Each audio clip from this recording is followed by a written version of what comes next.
protect the environment, do what's best for the cows, and provide a quality place for all of our employees to work is the general idea, and not just for now, but continue generations in the future.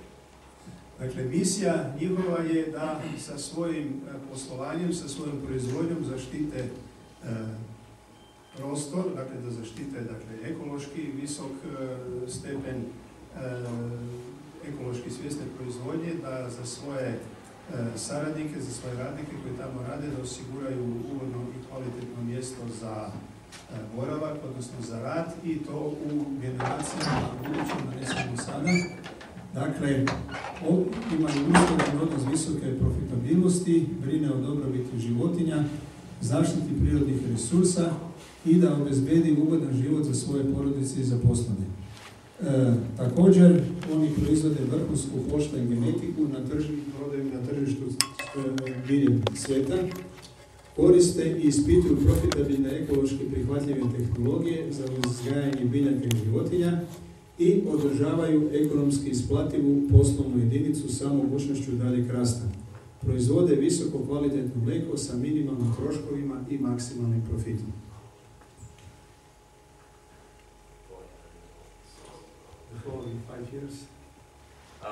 For the next 5 years, what we're trying to work on now, we have a transition of the two younger partners, myself and Tim, working on transitioning the business from the two senior partners to the younger partners.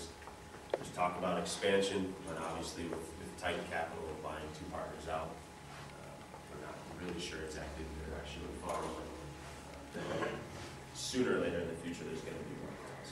That's really the direction we want to go. Dakle, u sljedećih 5 godina dvoje starih partnera će vjerovatno prestati sa svojim biznisom i oni će onda prodati dvojici mlađih partnera svoje poslovne udjele u poduzeću. Potrudit će se da isplate sve dugove i kupit će većinu još dodatnog zemljišta u trenutku kada će to biti povoljno, jer žele da imaju dovoljnu količinu zemlje za proizvodnju vlastitih usjeva. Također žele i sigurno namjeravaju rasti kao preduzeće, dakle povećati broj krava u Novi Sadu.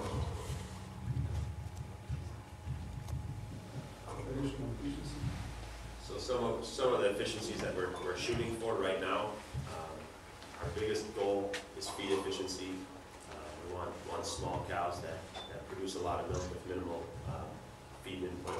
So our goal is 1.7 kilograms of milk per kilogram of dry matter feed. Right now, this year, we're at 1.65.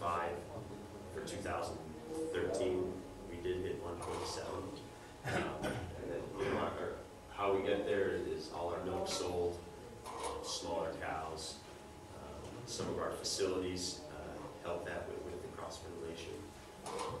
Dakle, nekoliko riječi o efikasnosti njihovog rada, kako se kaže operativna efikasnost proizvodnje. Tu sad dolazimo do prvih elemenata koje možemo primijeniti kao benchmark u našoj vlastitoj proizvodnji. Jedan od najznačajnijih pokazatelja efikasnosti je iskoristivost ili konverzija hrane. Njihov cilj je da iz kile suve materije proizvode 1,7 litara mlijeka, to je njihov cilj. Do sada su postigli u protekloj godini 1,65 kg mlijeka iz kilograma suve materije obrata.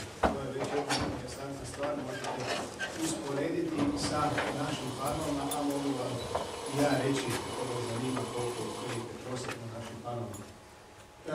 Šta su zato preduslovi? Prvi i osnovni preduslov, kao što je istaknut na ovoj slici, je kvalitet kabaste hrane. Kvalitet kabaste hrane. Zatim, druga stvar je balansiranje, odnosno optimalizacija obroka u skladu sa koncentracijom hranjivih materija u kabastom obroku. Zatim, zdrave životinje i uvježbana radna snaga. Tu treba još naglasiti i utjecaj genetike, odnosno ciljanog odabiranja životinja, dakle koje genetski imaju visoku efikasnost iskorištavanja hrane. Oni idu u pravcu njihove genetike ka životinjama koje su manje, koje imaju manji okvir i koje onda sa većom efikasnošću iskorištavaju hranu.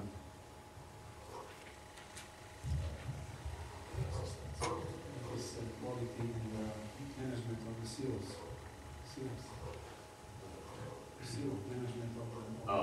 Bunker silage. So forage quality is an important factor. Obviously, feed is the first thing to put into your cows. If we're not having good quality feed from the start, how are we going to get a good quality milk and high production out the end? So forage quality on time in Wisconsin, it's tricky. We do get a lot of precipitation, a lot of rain. So fitting it in tight windows. All our haylage goes in bags. Corn silage goes in bunker silos. There's inoculant used on both forages to preserve the forage. Dakle, vrlo je važan element u tome svemu menadžment korištenja, odnosno menadžment postupanja sa kabastom hranom u silotrenču. Dakle, silotrenčevi za kukuruznu silažu svakodnevno se pregledaju, dakle uzima se samo ona količina kabaste hrane se izuzima koja je potrebna da se upotrebi u tom danu. Nastoji se što manje da se radi sa silažom na taj način da može vazduh prodreti u ostali dio silaže, da ne dođe do procesa kvarenja, dakle nastoji što je moguće duže zadržati osnovnu hranu vrlo kvalitetnom i dobrom. Pogotovo je to teško njima tamo jer imaju takvu klimu koja ima dosta veliku količinu padavina i vlage i zbog toga da bi održali kvalitetnu hranu tokom čitave godine moraju posvetiti vrlo veliku pažnju tome. Dakle, također uvijek nastoje da životinjama daju samo izvrsnu hranu, dakle odbacuju se oni površinski slojevi ili slojevi sa strane koji su pljesnivi ili na neki način pokvareni. I kažete, kao što smo već rekli, se nažalost za dnevne potrebe iz plastičnih vreća uzimaju samo koliko je treba, a ukoliko ima nekih stvari koje nisu tako dobre, koje nisu optimalne, koje su na određen način pokvarene, taj dio se ne koristi i se odbacuje. So this is just a picture of us in the feed bunker. That's our corn silage bunker in the back. You can see the good quality face. Every day we're facing that corn silage. We want to keep that as flat as possible, reduce surface area for exposure. And then you can just see how we go about feeding. We do mix our concentrates first in bins, and then our forages, the corn silage and haylage are loaded. Mixture with a payloader, and then we just have a real type mixer. Dakle, na ovoj slici vidite da duše nešto slabo način kako se priprema hrana. Ovdje vidite silos za kukuruznu silažu i ako malo bolje pogledate, ćete vidjeti velika površina za 1000 krava, no međutim vidjet ćete kako je površina ona koja dolazi u kontakt sa vazduhom svakodnevno optimalno odrezana, kako je u potpunosti ravna, da nema nikakvih udubina, da nema ništa šta bi vazduh mogao dulje unutra i lakše prodirati, nego u potpunosti se radi o ravnoj površini, to je garancija da što manje moguće vazduha unutra prolazi. Ovdje vidite način na koji se priprema hrana, to su TMR strojevi, oni stavljaju na dole, na početak, prvo stavljaju koncentrovani dio, dakle stavljaju žitarice i onda na te žitarice stavljaju silažu i onda sve to skupa miješaju sa ciljem da se sve skupa dobro i kvalitetno promiješa. With our feeding system, so we always have one guy running the tractor, one guy running the payloader. We clean our bunkers clean every morning. We feed just one time a day, and then the tractor comes right behind it. So we're able to feed 950 cows, and then about 700 heifers we have on TMR at the farm, just under 3 hours, so 6 man hours. Dakle, oni imaju dva čovjeka koji se bave sa ishranom, jedan koji vozi traktor, a drugi koji vozi, odnosno koji vozi druge strojeve. I oni, dakle, u potpunosti kada je završeno hranjenje, onda oni očiste u potpunosti silos, tako da vlada vrlo velika čistoća, što je vrlo bitno, i na taj način su oni omogućavaju kroz relativno visoku efikasnost da se 2 čovjeka za 6 sati ukupno mogu, za 6 sati ukupno, kao da bi jedan čovjek radi 6 sati, dakle za 6 sati po čovjeku, da nahrane oko 950 krava i 700 junica koji imaju na farmi. Another picture of us making corn silage at our farm. Packing density is obviously very important to preserve it, get all the oxygen out of the feed. So we'll run 3 tractors on a pile. 2 are able to push up. We can load from both sides of the pile, and then 1 tractor is meant just for packing. Ovdje vidite način kako oni priređuju kukuruznu silažu. Dakle, rade na jednoj pisti. Polja za kukuruznu silažu nalaze se vrlo blizu. Oni dovode u velikim kamionima kukuruznu silažu i rade što je moguće brže sa većim brojem strojeva. Dakle, 3 traktora, velika, teška, sa dodatnim otežanjima, koji onda neprestano vrlo intenzivno gaze da bi izbacili sav mogući vazduh iz te silaže.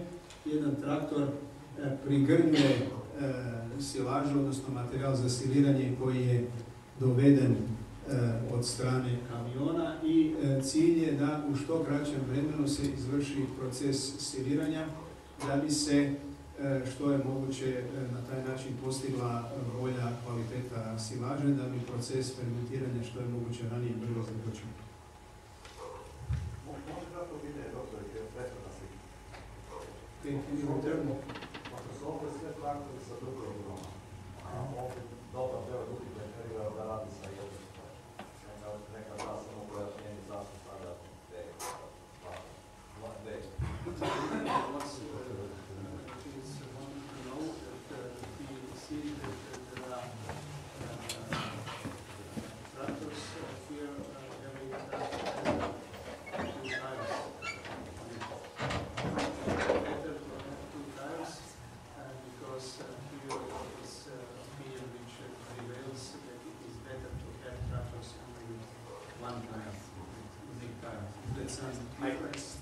I understand the question.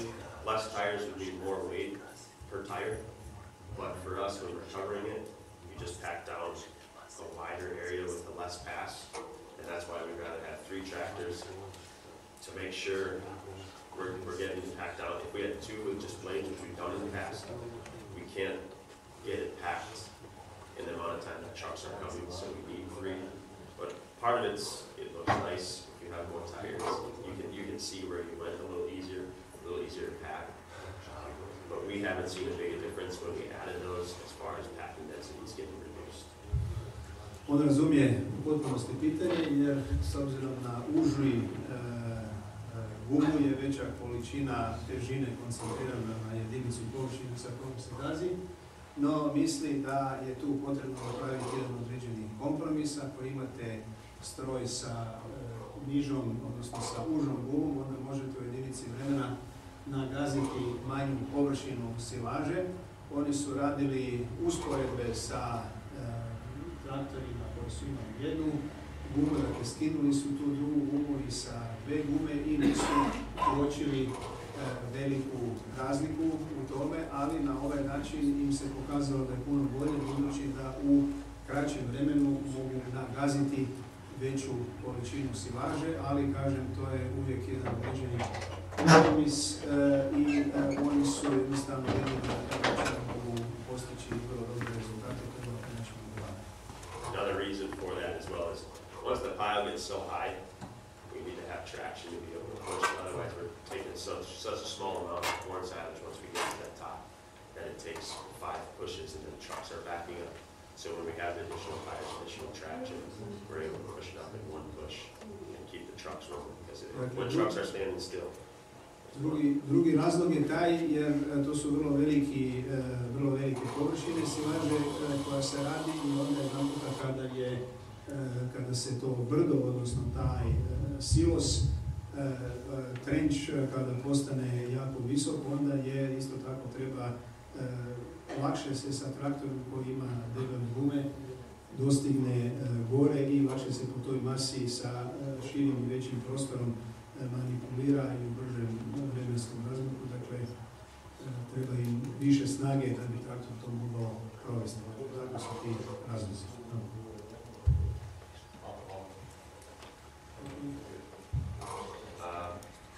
Is anyone in here familiar with shreddage?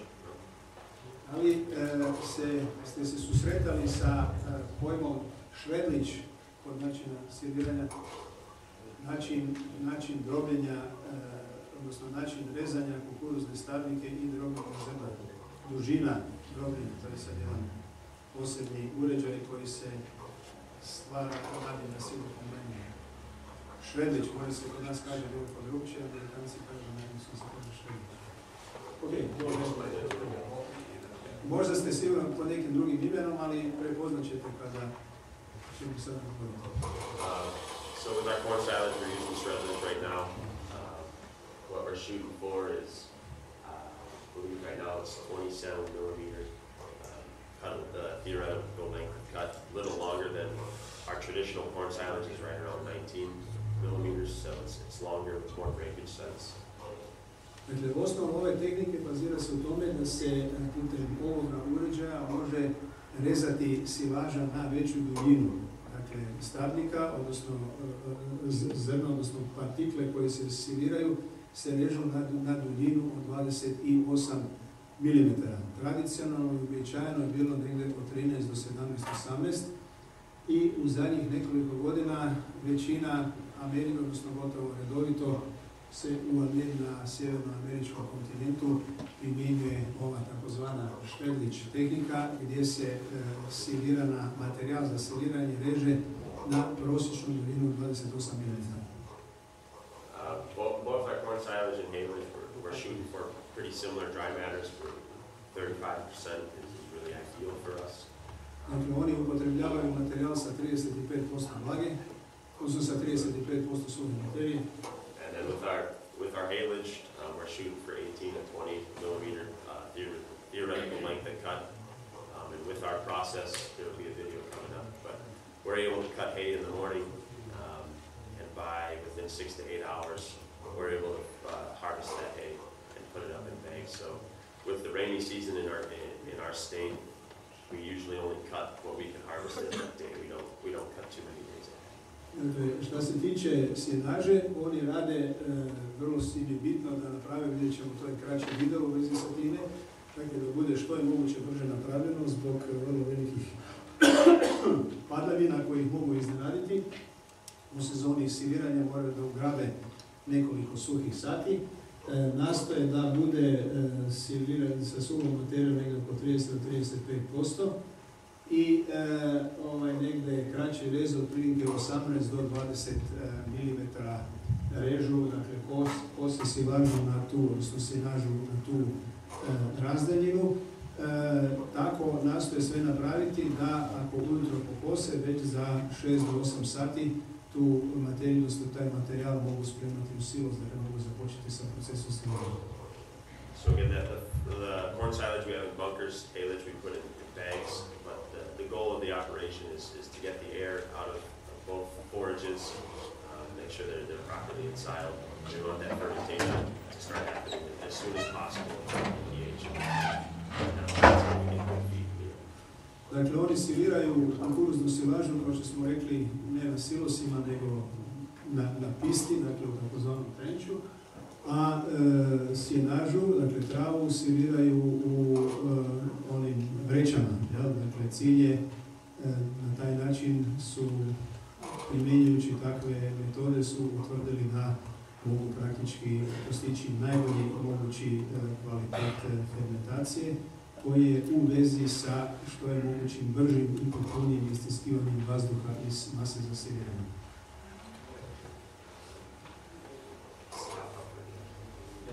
A little bit about cow comfort on our farm. Jel neko možda ima pitanje, ga zanima zbog čega se reže na 28 godina? To je razlog. Ili posle? 28 silaža. Da. To je potpuno Can you explain maybe in a few words why the shreddage system, why you cut more than 28 grams.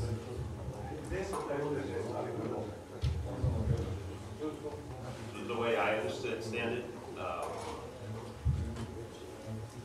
we're making it, it needs to be a little wetter than our traditional corn silage.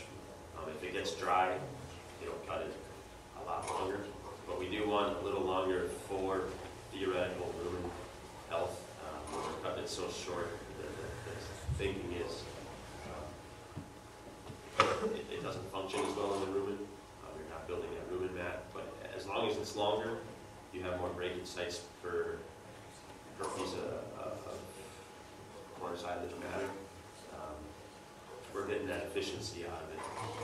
That's the best I can say. I don't know if there's really any science why it's that longer, but in the processor itself, cutting it shorter, it's not able to process as thoroughly. Working on it. Yeah. But you understand what I'm saying? Yes, it is.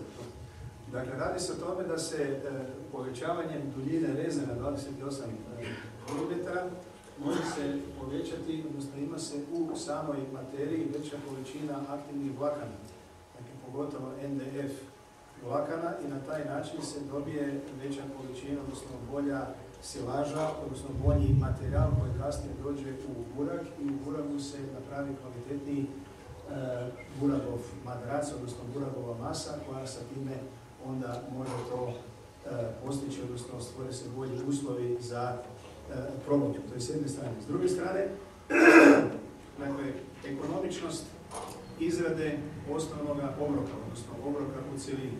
Ako vi stavite već veću količinu aktivnih vlakana NDF-a kroz silažu, dakle putem silaža, onda možete u samoj u čitavom obroku možete staviti, odnosno možete, potrebno vam je da sa, dakle, već imate veću količinu aktivnih vlakana i ne trebate staviti toliko druge vrsta kapaste hrane kojima je uzrok da stave u obrok, dakle da osiguraju dovoljnu količinu vlakana, kao što je sjeno, kao što je slama, i na taj način dobivate veću količinu prostora u recepturi da dobijete materiju, odnosno da dobijete hraniva koja će proizvesti veću količinu mlijeka. Dakle, to je zbog toga onda praktički takve obroke gotovo da ne ide sjeno, možete sa manjom količinom slame napraviti to, dakle, putem već osnovnog obroka, putem kukuruzne silaže se osigurava i dovoljna količina potrebnih vlakana, dakle potrebnih aktivnih vlakana koji onda kasnije služe u tom dijelu. Jel? Dakle, ekonomičnost izrade hrane. Samo što jedno pitanje da se nadoveže na koliko dugo već koji ste tu, jer smo vi kad su prešli na taj pristup upravljaju silaže, da li su primetili promjenu sadržaja nekog? How long are you applying cartilage, and did you notice any difference in the content of milk fat? So we just harvested our third year. 2014 silage was our third season of it. We didn't notice any real, but maybe 0.05 fat. It's hard to say. We've always run really high fat components. The biggest thing we saw from our traditional corn silage was about a 2-pound bump. So for us, the cost of the machine, the install and bearings and whatnot is about $70,000, maybe $10,000 a year in maintenance. And I think we were getting $270,000 worth of milk. The advantage of that 2-pound advantage from feeding that compared to traditional corn silage. Dakle, sad rade već treću godinu, to ste razumeli, i u odnosu na mliječnu mast nisu primetili nikakvu, možda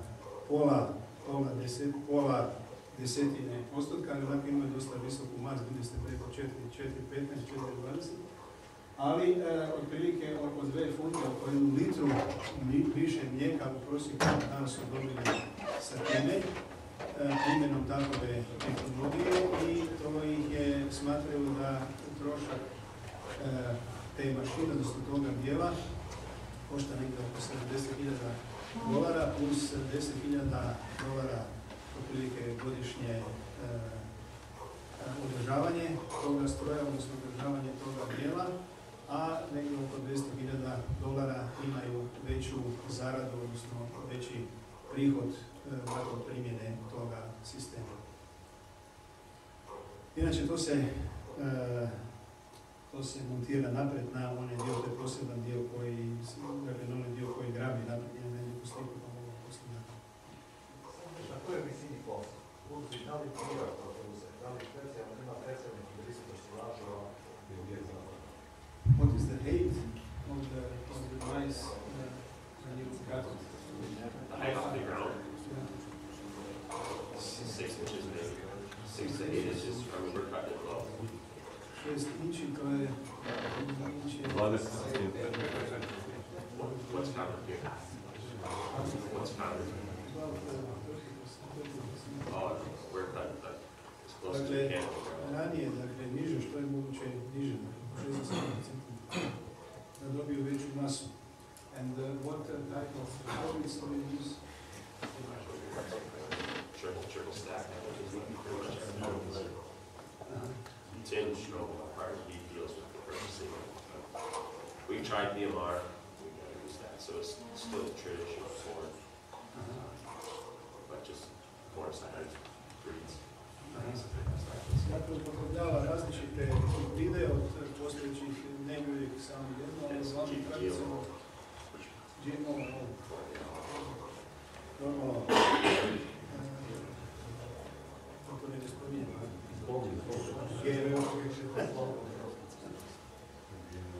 Kod nas značajna tema.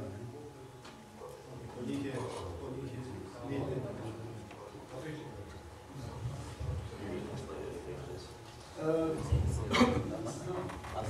So a little bit about our cow culture. All cows are housed on sand. We use fresh washed sand. That's put in the beds 2 times a week. With our cow groupings, we have 12 different groups for the cows, and each group is sized differently from side to side to the cows.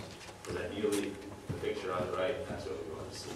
All cows laying down in the stalls. They're cleaned 3 times a day. Every time they come to the parlor, they get cleaned out.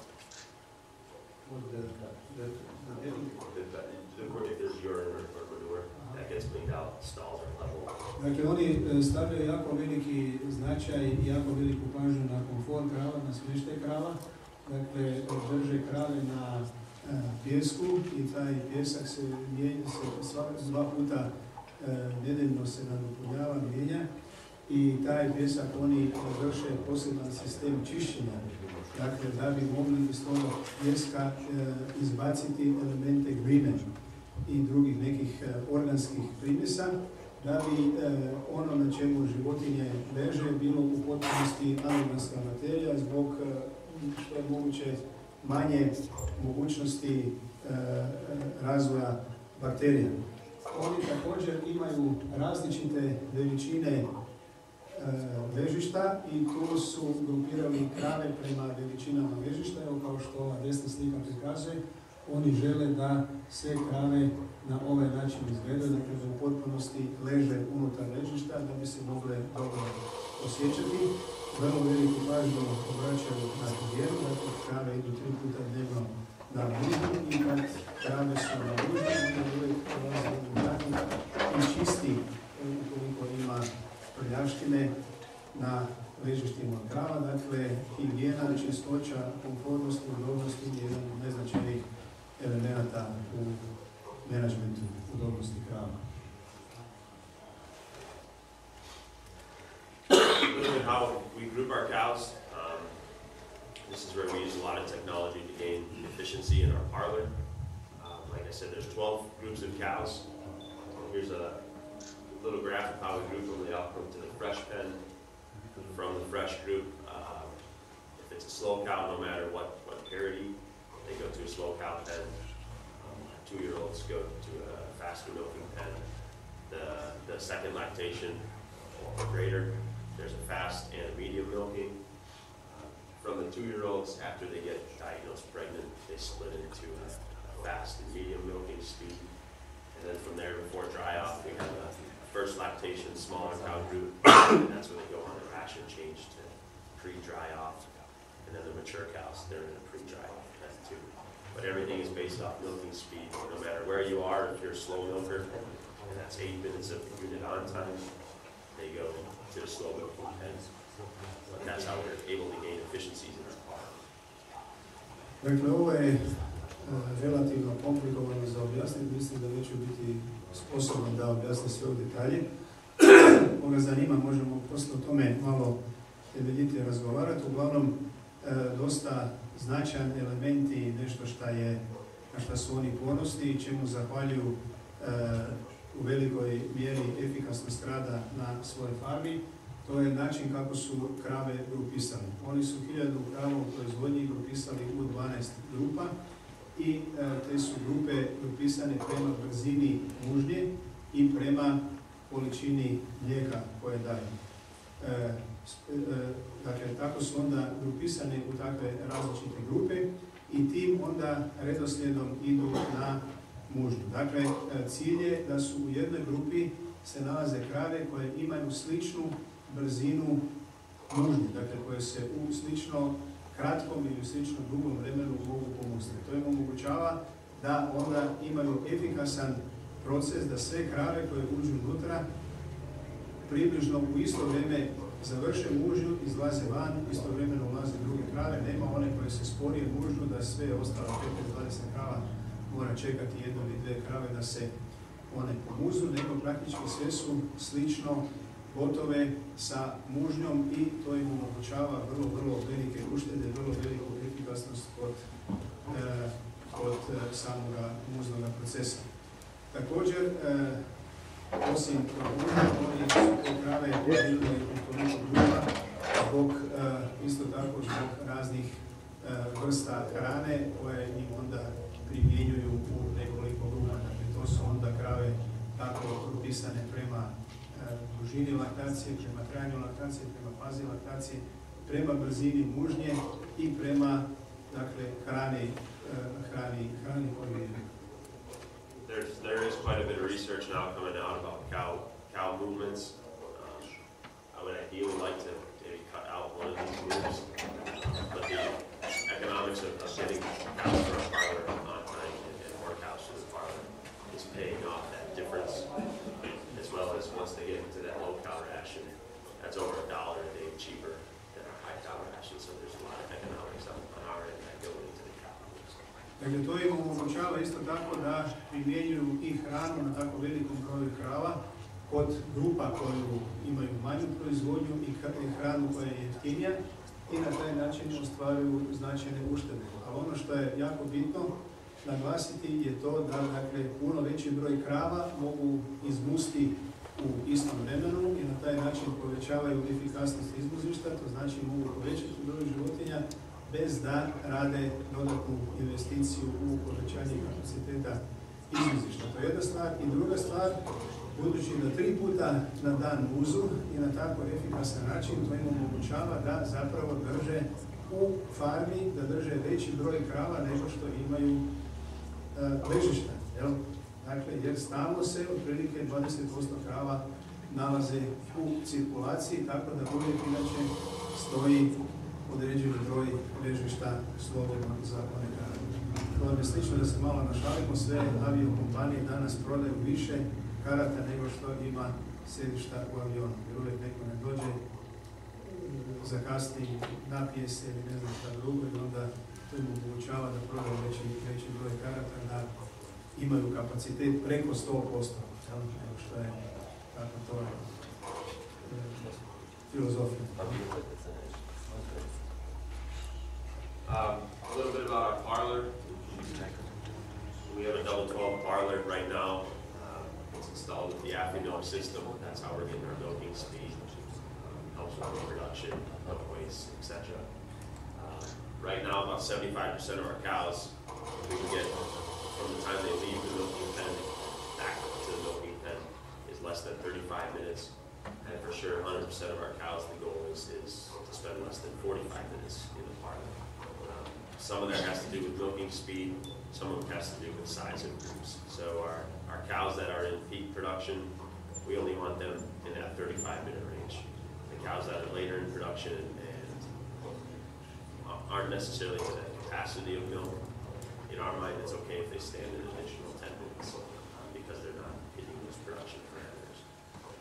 Dakle, izvozište, kaže, usko grlo u njihovoj proizvodnji, ali isto tako interesantno je uočiti. Dakle, oni muzu preko 1000 krava, odnosno 1000 krava, sa izvozištem koje je kapaciteta 2x12. Dakle, ne relativno, nego je stvarno relativno malo izvozište s obzirom na tako veće broj krava. Po našim standardima su tu puno veća izvozišta. No, međutim, sa onim što smo već prethodno rekli, dakle, visoka primjena tehnologije, oni imaju afimil opremu koja im omogućava da mjere svu količinu mlijeka, sve moguće sastojke u mlijeku i druge stvari, a omogućavaju i da mjere brzinu pulzatornog vala i brzinu, odnosno dužinu muznog procesa. Na temelju toga onda koriste te podatke da bi grupisale životinje prema brzini muznog procesa i da ih stavljaju onda u iste grupe. Njihov je cilj, dakle, da životinje ostaju u izvozištu, da se jedna grupa od 35 do 45 minuta zadržava u izvozištu i da onda to izvozište praktički služi u tom smislu da se to postižu zaista vrlo visoki rezultati produktivnosti. One of our barns, I don't know if anyone's familiar with the cross ventilation barn. This is really the most advanced barn we have. It's mechanically ventilated 24 hours a day, 7 days a week, 365. It's not open to the open air at all. So mechanical ventilation is the south end of the barn, 38 fans. Computer controlled as the temperature of the barn increases, more fans turn on as the temperature decreases, less. So the ideal temperature in here, we're keeping it closer to that cow's comfortable temperature, 2 degrees to 23 degrees Celsius.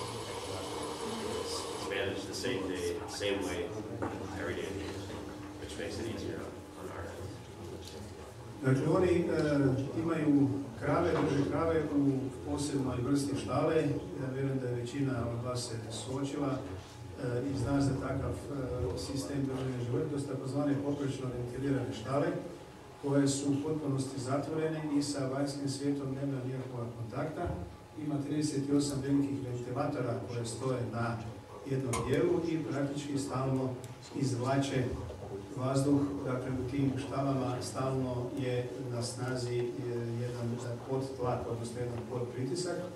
To omogućava da, dakle, to su ti količina ventilatora, odnosno brzina i intenzitet rada ventilatora je programiran i praćen putem kompjutera. Kompjuter automatski povećava ili snižava intenzitet rada ventilatora i to omogućava da se u toku čitave godine temperatura održava u rasponu od 2 stepena, dakle nikad ne pada ispod 2 stepena, a isto tako nikad ne raste iznad 23 stepena kada cijele godine i to praktički predstavlja idealno podneblje, da kažemo, uslijedne uslove za život i rad krava. Osim krava, također i ljudi se ugodno osjećaju koji rade u takvom prostoru. So this barn,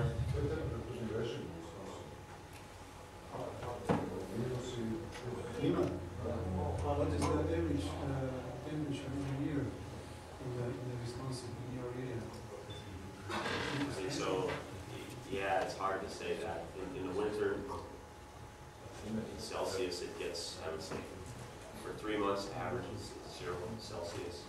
And then for 6 months, the average is probably 20 Celsius. And then the hottest it gets is 40 Celsius for maybe a month or 2. Dakle, imaju tipičnu kontinentalnu klimu sa dosta padalina. U 2 mjeseca je temperatura, dakle, kad je najveće ljeto, slično možemo reći kao kod nas, dakle, ide nekako do 40 stepeni po ljeti, onda je 6 mjeseci je prosječno negdje oko 20 stepeni, a po zimi je negdje između 0, dakle po zimi recimo 2 mjeseca između 0 i minus 2-3 stepena, s tim da imaju epizode kad bude minus 20, minus 30, pa to traje po 10 dana kao što je bilo ove i recimo prošle godine. Nešto slično, malo možda istaknutije i malo žešća kontinentalna klima nego što je kod nas, samo se više pada. Koristi druga sistem u štavanju ili ne? That is the only system of how to maintain the climatics. You don't have any cooler.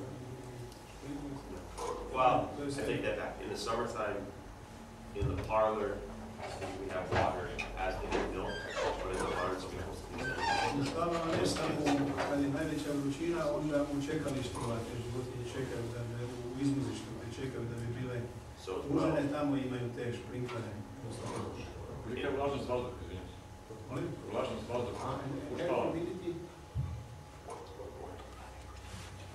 It can get as high as probably 60-70% in the summertime, but in the winter time it's dry. Spring and fall is fairly dry, but summer gets very good. Ja mislim da je, on kaže, nije sigurno negdje da je u ljeti negdje 60 do 70 stepeni, dakle nešto je, mislim da je nešto manja vlažnost nego što je kod nas, samo da ima veću padavinu, a po zimi je nižu. No?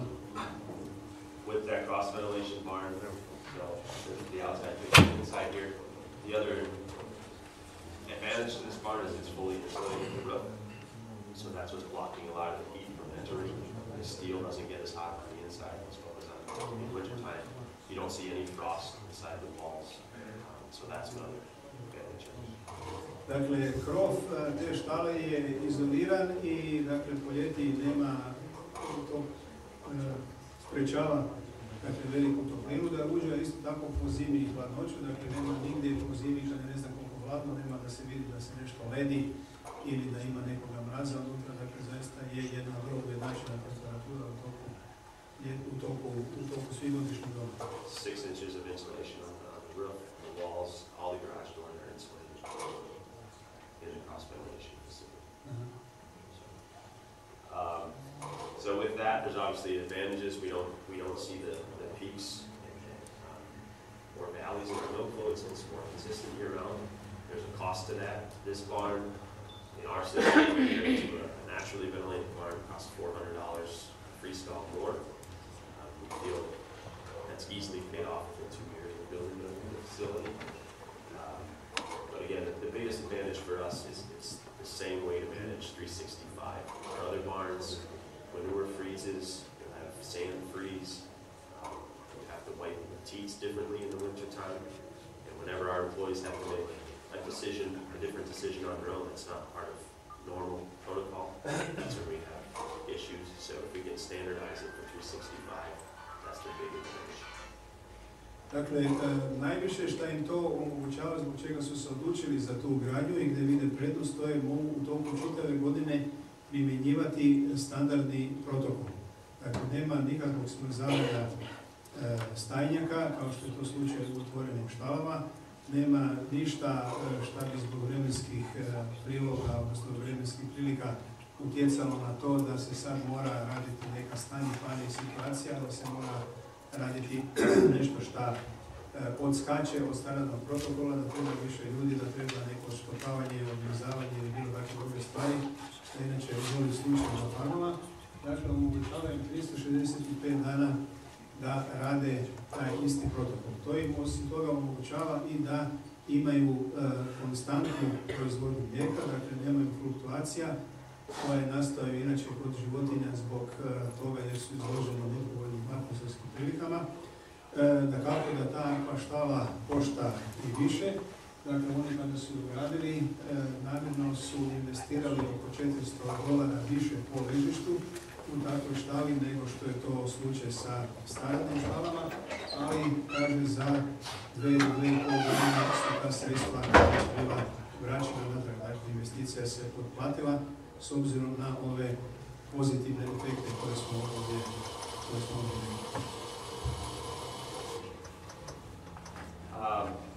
At our dairy, selling milk is 92% of our income, so our goal is to market 99.9% of our milk produced. We have been very good at hitting that goal. That number is a little higher now. It's like 335 days in a row. We have been able to market 100% of our milk. Some of that's through, we have different treatment methods now for mastitis. That's probably the biggest issue we have is 1 to 2 cases a month. Metritis and retained placentas, we've changed some calving procedures, so those are virtually non-existent on our farm, so we don't have to use antibiotics to treat that. But with our mastitis treatment, we've gone to more therapeutic, non-antibiotic type of treatment, and that's really helped us achieve this goal. When we're marketing 100% of our milk, that really helps that feed efficiency goal of ours, where we want to hit 1.7. Because when we're dumping milk down the drain, we're not getting paid for it, and we can't really measure how much we're dumping. Dakle, njihovi proizvodni ciljevi, dakle, od 93% od njihovih ukupnih prihoda sačinjava prodaja mleka, zbog toga je njihov cilj da prodaju što je moguće više mleka koje proizvedu. Cilj im je, dakle, da prodaju praktički 100% mleka, u prosjeku im to uspijeva, dakle, između 95 i 100%, a proteklih 340 dana, dakle, skoro čitavu prošlu godinu, su uspjeli prodati 100% mleka kojega su proizvodili. Dakle, nema nikakvoga gubitka mleka kojega ne bi mogli prodati zbog uobičajenih razloga zbog čega se mlijeko na farmama ne može prodati, a to je uglavnom, kao što znamo, primjena antibiotika, i to je vezano, opet sad pokazuje da je zdravstveni status životinja tu jako visok. To im omogućava da osiguraju takav visoki zdravstveni status, omogućava im sistem putem kojega prate subkliničke bolesti i već kad se bolest je u fazi nastajanja, kao što je to slučaj kod, recimo, mastitisa, oni mjere putem Afimilk opreme, mjere povećanje električne provodivosti u mlijeku. Čim se električna provodivost malo poveća, odnosno kod te životinje padne malo količina mlijeka, čim se to simultano događa, to je pokazatelj da je došlo do određenih promjena u mliječne žljezde takvih životinja, oni automatski tu životinju izvlače van i tretiraju ju kao početnu fazu mastitisa bez antibiotika. Također, zbog menadžmenta i drugih stvari imaju minimalnu količinu, minimalni broj ostalih bolesti, kao što je zaostajanje posljedica, kao što je metritis, kao što je bilo šta drugo, gdje je potrebna aplikacija antibiotika, i to im onda omogućava zaista da prodaju svo mlijeko koje proizvedu i na taj način dostignu visoku proizvodnu efikasnost.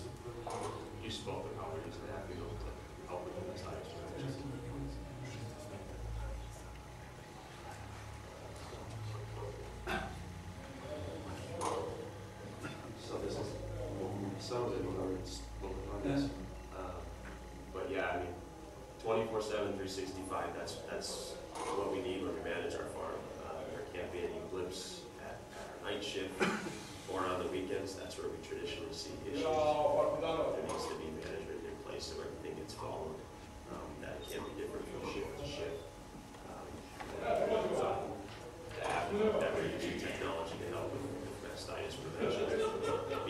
We have a pulsation monitoring system that, again, 24 hours a day, we know that our pulsation is working. If it's not, there's alarms that can tell us, go fix this stall, to make sure that every cow is consistently safe in their ventilation.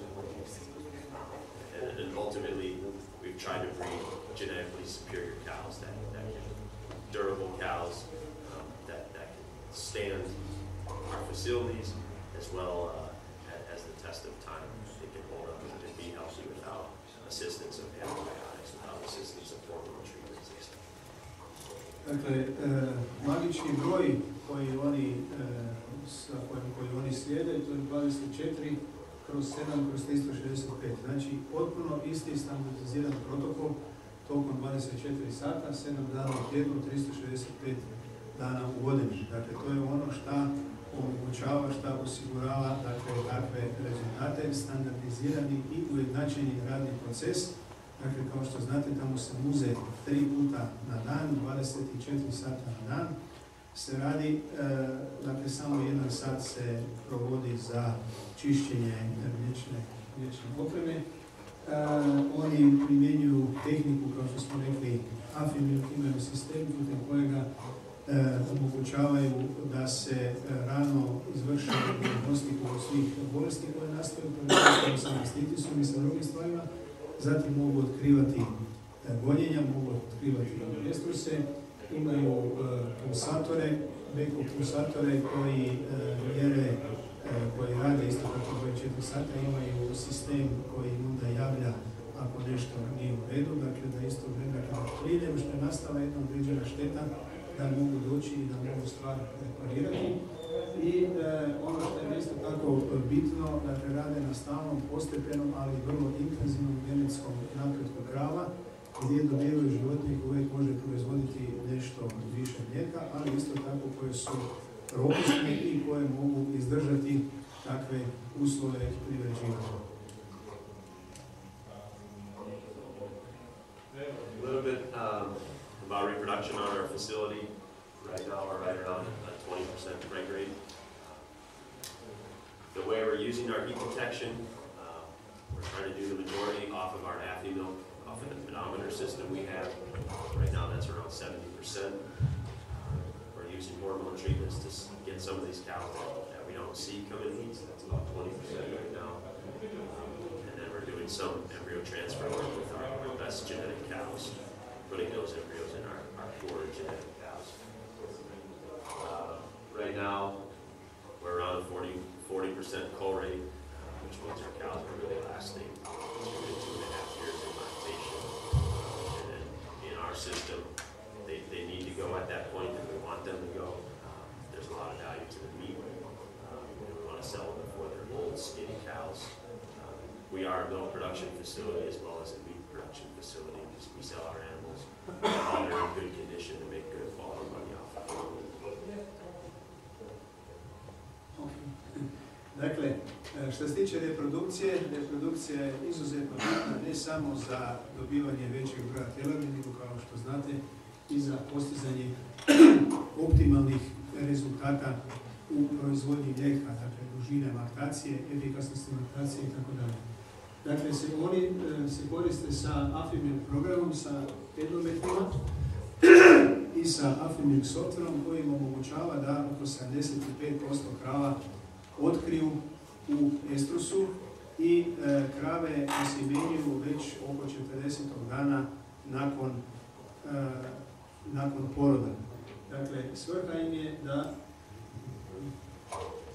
im je da što prije kravu uvedu u reprodukciju, jer na taj način isto tako skraćuju generacijski interval, a isto tako i održavaju dan laktacije u optimalnim razvojima. Dakle, svi znamo da je ukoliko je prosječni dan laktacije duži od 160-170 dana, da je takva laktacija kod životinja svakim danom sve manje i manje efikasna i produktivna, da je produktivnost iskorištavanja hrane niži i to se u velikoj mjeri očitava onda, odnosno isključivo u velikoj mjeri ovisi, gotovo u potpunosti ovisi o optimalnoj reprodukciji. One krave, poznato je da oko 20% krava jednostavno ima neregularni ciklus i putem uobičajenih metoda pa i putem pedometara nije moguće dovesti reprodukciju. Te krave, već se zna koje, one se koriste putem dvostrukog double off-sync protokola da dođu u reprodukciju, ali vidite to je jedan manjak i na taj način oni te, da kažemo, problematične krave dovedu u reprodukciju. 5% krava, odnosno 5% gravidnosti, oni iskoriste za embryo transfer, dakle imaju taj program koji posebno vrijedne životinje žele iskoristiti njihovu genetsku osnovu i dobiti ono što je moguće veći broj ženske teladi od takovih životinja. Također, to ćemo možda reći kasnije, u potpunosti se koriste sa tehnologijom genomike, dakle i rade genomska istraživanja, odnosno analize kod sve ženske teladi i to kasnije, te rezultate kasnije koriste u uzgojnom sistemu kako genetiku će upotrebiti. Već smo rekli, prirodni estrus kod prvokletki čeka se do 40. dana i krave se, nešto što je isto jedno delikatno pitanje, što često puta kod nas nailazi na proturječnost u razumijevanju, otprilike prosječni vijek iskorištavanja životinja je otprilike 2,5 do 2,6 laktacija. Mnogi misle da je to prekratki vijek iskorištavanja, odnosno da je visoka proizvodnja se plaća sa kratkim vijekom iskorištavanja, međutim, to se može u potpunosti dokazati da je to čista ekonomija.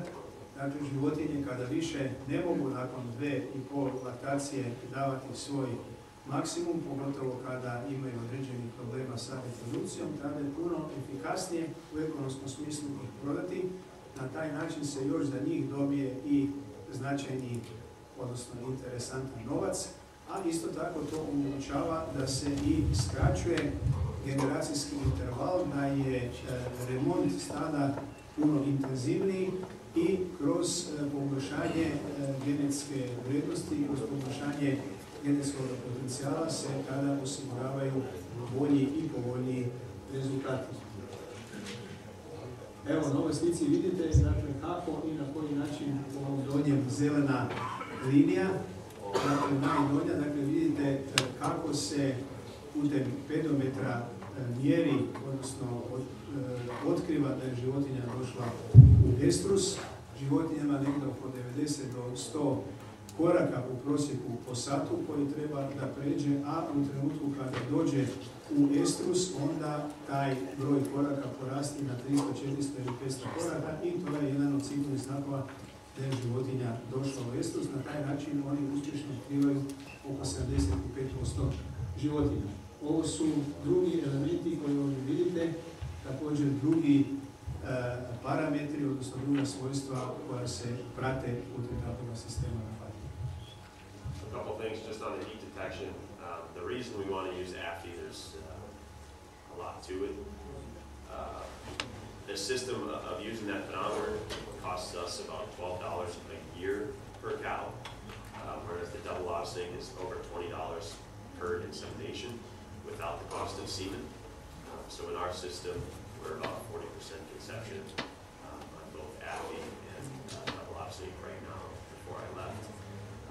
So the cost is easily more than double to bring the hormone shots, as well as the little graph here, the green line that you see on there. That's all it takes to heat detect with these cows. I can sit in front of a computer, click one button, and there's zero heat detection. It takes 5 minutes to heat detect the whole herd. So there's very little data involved in that.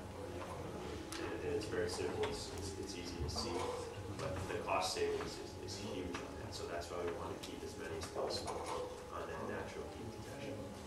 Dakle, razlog zbog čega oni upotrebljavaju afirmivnu tehnologiju je ta što je to vrlo efikasan sistem, mogu otkriti na vrlo jednostavan način, sjedeći praktički pred kompjuterom preko 75% krava koje se gone, koje su u prirodnom estrusu. Jedna stvar, druga stvar, u prosjeku ih košta upotreba pedometara godišnje oko $12 po kravi, dok off-sync dvostruki košta bez osjemenjivanja, odnosno bez troška sperme, košta $20 po osjemenjivanju, $20 po tretmanu. Tako je otprilike i gravidnost onda skuplja koja se dobiva putem off-sync programa, odnosno putem tih drugih elemenata. Prema tome, pogotovo na većem broju životinja, mogućnost uštede primjenom ovakvog regionalnog sistema je stvarno jako velika. Ja? To je još on jedanputa ukazao na način kako se to može vrlo efikasno i elegantno raditi pred kompjuterom. Dakle, dok vi to pratite pred kompjuterom, možete jako veliku količinu vremena i štedite. Puno ste efikasniji putem radite dvostruko veću količinu prirodnih estrusa na taj način otkriti i to vrijeme koje je inače upotrebljavamo za otkrivanje estrusa možete efikasnije upotrebljavati za druge stvari ili možete jednostavno imati više slobodnog vremena. A little bit of our reproduction, our heifers. Right now we're using a heat detection system called Dairy Master. It's out of Ireland.